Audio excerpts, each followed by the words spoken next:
Mobile നിലത്ത് വെച്ചിട്ട് വേണ്ടേ ബുക്ക് വല്ലതും വായിക്കാൻ? ഇതായിരിക്കില്ലേ ഇപ്പോൾ എല്ലാ അമ്മമാരുടെയും പരാതി. എങ്ങനെയാണ്, നിങ്ങൾക്കൊക്കെ വായനാശീലമുണ്ടോ? വായനാശീലം ഉണ്ടെങ്കിലും ഇല്ലെങ്കിലും ഇന്നത്തെ കാര്യം അതല്ല. ഇന്ന് നമ്മൾ ഉണ്ടാക്കാൻ പോകുന്നത് ഒരു ബുക്ക് മാർക്കാണ്. അത് നമ്മൾ പഠിക്കുന്ന പുസ്തകത്തിൽ വെച്ചിട്ടായാലും നമുക്ക് യൂസ് ചെയ്യാവുന്നതാണ്. വെറും A4 ഷീറ്റ് വെച്ചിട്ടാണ് കേട്ടോ നമ്മൾ ഈ ബുക്ക് മാർക്ക് ഉണ്ടാക്കുന്നത്. ഇത് പിൻട്രസ്റ്റിൽ വളരെയധികം ഫേമസ് ആയിട്ടുള്ളൊരു ബുക്ക് മാർക്കാണ്. കാണാൻ നല്ല ക്യൂട്ടാണ് കേട്ടോ.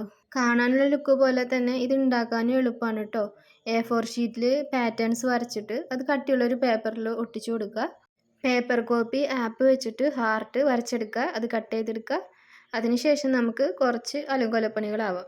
വൈറ്റ് ബീഡ്സ് വെച്ചിട്ട് ഹാർട്ട് ഒന്ന് ബോർഡർ കൊടുക്കുക. പിന്നെ പേപ്പർ കട്ടർ വെച്ചിട്ട് കുറച്ച് ബോസും കൂടി ആഡ് ചെയ്ത് കൊടുക്കുന്നുണ്ട്. ഒരു ലൈറ്റ് പിങ്ക് ഷെയ്ഡാണ് കേട്ടോ ഞാൻ കൊടുത്തത്. വൈറ്റ് സാറ്റിൻ യൂസ് ചെയ്തിട്ട് ഒരു വലിയ ബോവും കൂടി വെച്ചെടുക്കുന്നുണ്ട്. അപ്പോൾ നമ്മുടെ ബുക്ക് മാർക്ക് ഇവിടെ റെഡി ആയിട്ടുണ്ട്. ഇഷ്ടപ്പെട്ടെങ്കിൽ ചാനൽ എന്തായാലും സബ്സ്ക്രൈബ് ചെയ്യാൻ മറക്കരുത്.